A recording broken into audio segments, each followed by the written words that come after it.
আপনাদেরকে আমি যেটা দেখাচ্ছি, এখানে দেখেন একটা ক্রসিং, হ্যাঁ, আর এই ক্রসিংয়ের এই পাশেই গাড়িটা কিভাবে পার্কিং করে রাখছে দেখেন, রাস্তার ঠিক মাঝ বরাবর গাড়িটা পার্কিং করে রাখছে। এই পাশ থেকে যদি কেউ এই ক্রসিংটা পার হতে যায় এবং সে যদি ভালোভাবে খেয়াল না করে, তার নিশ্চিত সে অ্যাক্সিডেন্ট করবে। তো আমরা এই ধরনের গাড়ি যারা পার্কিং করে তাদেরকে সাথে সাথে নিষেধ করব এবং সবাই একটু সাবধান হওয়ার চেষ্টা করব। ধন্যবাদ।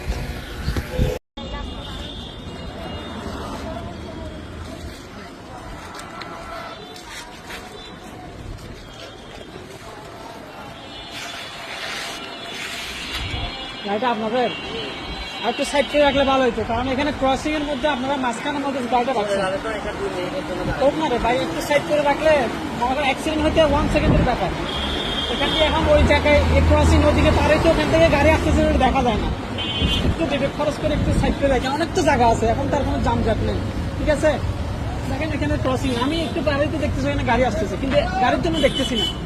একটু ভাই খেয়াল করেন, আপনাদের ভুলের জন্য একটা প্রাণ জোরে যেতে পারে। হ্যাঁ, একটু খেয়াল রাখুন। আসসালামু আলাইকুম।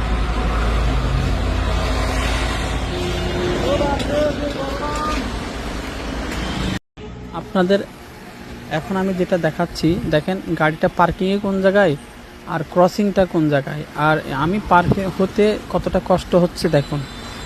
হ্যাঁ, খুব সাবধানের সহিত এদিকে যদি লক্ষ্য না রাখি তাহলে আমার নিশ্চিত অ্যাক্সিডেন্ট। হ্যাঁ, সুতরাং আপনারা গাড়ি পার্কিংয়ের ব্যাপারে বিশেষ করে যারা ড্রাইভার আছেন তাদেরকে বলতেছি একটু সাবধানতা অবলম্বন করবেন ভাই, আপনার জন্য যেন সাধারণ কোনো মানুষের জন্য ক্ষতি না হয় সেদিকে লক্ষ্য রাখবেন। এবং যাত্রীদেরকেও বলতেছি বা পথচারীদের বলতেছি আপনারা একটু সাবধানতার সহিত রোড পার হবেন। দেখেন এখানে এই পাশে গাড়িগুলো ঠিক এরকম। আসলে আমাদের দেশে অনিয়ম চলে বেশি, কিন্তু প্রতিবাদের লোক নাই, প্রতিবাদের লোক কম, তাই এই অবস্থা। সবাই সুস্থ থাকুন, ভালো থাকুন।